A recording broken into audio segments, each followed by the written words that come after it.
अक्सर एक बहुत बड़ी प्रॉब्लम बच्चों के सामने आती है और बहुत सारे स्टूडेंट्स उस बात को बार-बार रिपीट करते हैं अलग-अलग मेंटरशिप सेशंस में, तो मैंने सोचा क्यों ना उसके ऊपर एक वीडियो ही बना दी जाए। आखिर रिवीजन कैसे करें? आपको याद होगा हमने कुछ दिन पहले एबिंगहॉस कर्व के बारे में बात करी थी। फॉरगेटिंग कर्व भी बोलते हैं इसको, जहाँ पर हमने देखा था कि हमारा दिमाग सारी मेमोरीज जो भी हम पढ़ते हैं या सुनते हैं उसको शॉर्ट टर्म मेमोरी में रखता है। शॉर्ट टर्म मेमोरी में क्यों रखता है? क्योंकि दिमाग का ओरिजिनल नेचर है एनर्जी को प्रिजर्व करना। जितनी कम चीज़ें उसे याद रखनी पड़े, जितनी ऐसी चीज़ें जिनके साथ कोई इमोशनल टैगिंग नहीं है या उसकी बार-बार ज़रूरत नहीं पड़ती, दिमाग उसे भूल जाना चाहता है ताकि वो एनर्जी बचा सके। यानी कि जब भी हम कोई चीज़ पहली बार पढ़ते हैं, वो चीज़ हमारे दिमाग में जाती है, याद भी होती है शॉर्ट टर्म के लिए, और 1 घंटे बाद ही हमारा दिमाग उसको भूलना शुरू कर देता है। यानी कि अगर हम एबिंगहॉस कर्व की बात करें तो लगभग 1 घंटे बाद 50% इन्फॉर्मेशन गायब हो जाती है हमारे दिमाग से, और 24 घंटे में लगभग 70% से भी ज़्यादा गायब हो जाती है, और अगर हम 1 हफ्ते में बात करें तो 90% गायब हो जाती है। यानी कि जो हमने पढ़ा वो हम लगभग सब भूल चुके हैं, सिर्फ मोटा-मोटा किस बारे में बात हुई थी वो हमें याद रहता है। अब ये जो शॉर्ट टर्म मेमोरी है, ये ही बाद में चल के लॉन्ग टर्म मेमोरी में होती है कन्वर्ट। लेकिन इसके लिए हमें ये समझना पड़ेगा हमारे दिमाग में ऐसे कौन से एरियाज हैं या ऐसे कौन-कौन से रीजन्स हैं जो हमारी मेमोरी को अफेक्ट करते हैं। जैसे एक बहुत ही इंपॉर्टेंट ऑर्गन होता है हिपोकैम्पस। हिपोकैम्पस इस शॉर्ट टर्म मेमोरी को लॉन्ग टर्म मेमोरी में कन्वर्ट करने का काम करता है। उसी तरह से एक ऑर्गन होता है एमिगडाला। एमिगडाला वो हमारी मेमोरीज क्रिएट करता है, और जो भी इंफॉर्मेशन हमारे पास है या जो चीज़ हमने पढ़ी है या सुनी है या महसूस करी है, अगर हम उसे याद रखना चाहते हैं तो उसके साथ एक इमोशनल टैगिंग कर देता है कि अच्छा लगा था, बुरा लगा था, गिल्ट फील हुआ था, तो इमोशनल टैगिंग कर देता है। उसके बाद एक ऑर्गन होता है प्रीफ्रंटल कॉर्टेक्स, जो एक्टिव रिकॉल के लिए काम आता है। वो हमें इंफॉर्मेशन को, फैक्ट्स को रिकॉल करने में मदद करता है। और लास्टली सेरिबेलम, वो पीछे की तरफ होता है हमारे दिमाग में, और वो स्किल बेस्ड मेमोरी के लिए यूज होता है। यानी कि जब भी हम कोई काम करने लगते हैं तो उस काम को करने का तरीका कहाँ स्टोर होता है? सेरिबेलम में स्टोर हो जाता है।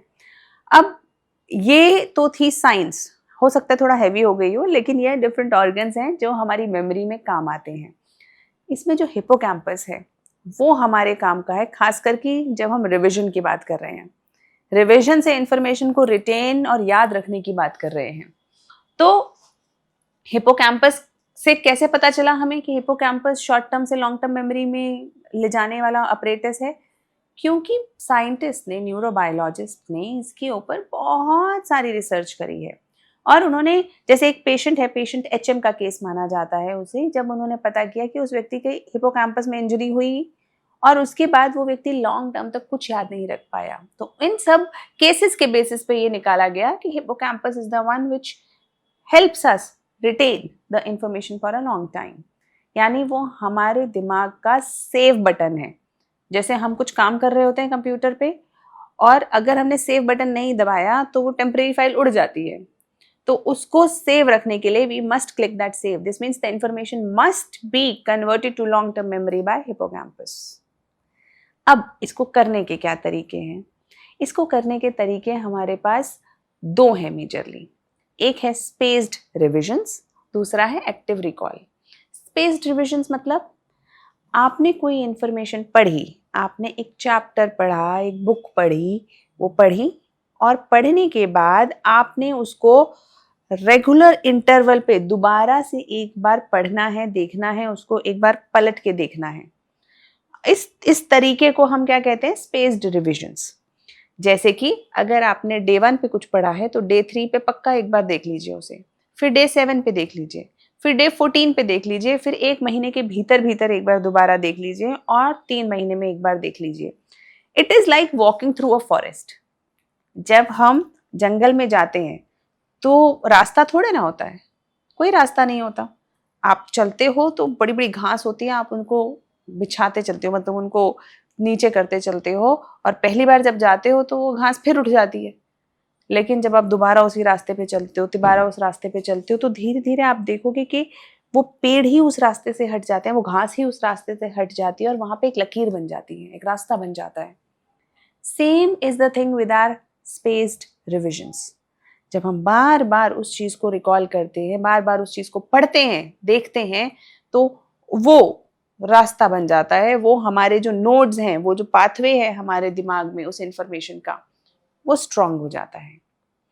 इसी को अगर हम एक और तरीके से समझें, एक तो हुआ स्पेस्ड रिविजन्स और एक हुआ एक्टिव रिकॉल। ये भी एक बहुत अच्छा तरीका है, इसी के ही साथ यूज किया जा सकता है। एक्टिव रिकॉल मतलब कि आपने पहली बार कुछ पढ़ा तो डे 3 में रादर देन कि आप सीधा किताब उठाओ और उसे पलटने लगो या जो आपने पहले पढ़ लिया था उसी को दोबारा पढ़ने लगो, आप पहले बैठो और अपने आप से लिखने की कोशिश करो कि आपने क्या पढ़ा था, या आप रिकॉल करने की कोशिश करो कि आपने क्या पढ़ा था।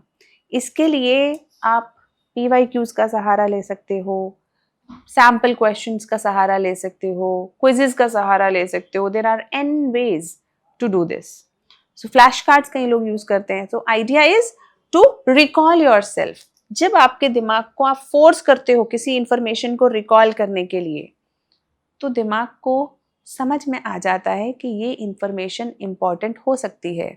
You remember amygdala, tagging of emotions, तो उसे वो इंपॉर्टेंस नजर आती है इस इंफॉर्मेशन की, तो आपका दिमाग उसे रिटेन करने की कोशिश करता है और उसे हिपोकैम्पस के थ्रू लॉन्ग टर्म मेमोरी में स्टोर करने की कोशिश करता है।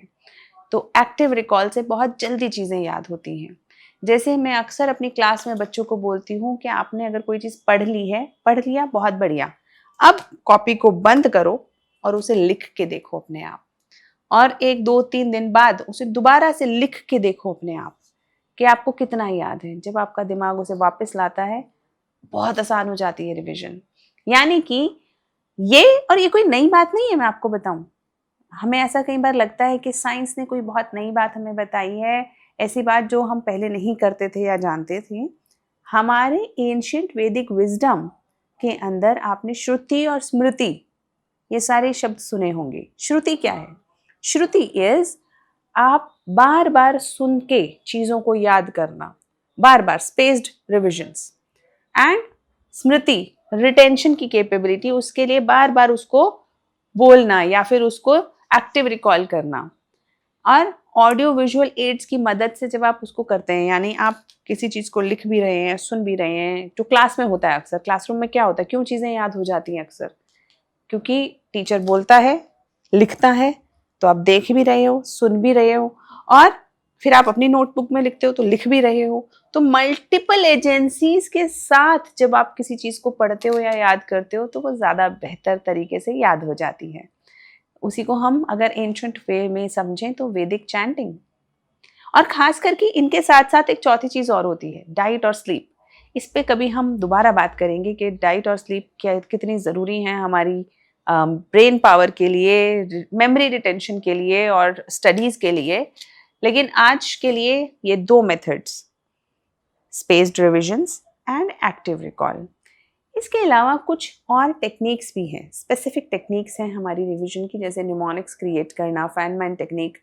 इस पे हम इसके बाद कंटिन्यूएशन में बात करेंगे एक बार और, ताकि हम एग्जाम्पल से समझ सकें कि किसी चीज़ को हम किस टेक्निक से कैसे याद कर सकते हैं। लेकिन आज के लिए remember the science behind your memory and try to use both these methods to revise, because सिर्फ पढ़ने से कुछ नहीं होता। बार बार आप नया नया नया नया पढ़ते रहो, अंत में आपको रियलाइज होगा कि याद बहुत कम है और एग्जाम में आप वही लिख सकते हो या वही इंफॉर्मेशन यूज कर सकते हो जो आपको याद हो। तो मेरी क्लासेस का भी और मेरा भी सिंपल फॉर्मूला रहता है बच्चों के लिए हमेशा, LLP, लेक्चर लर्न प्रैक्टिस।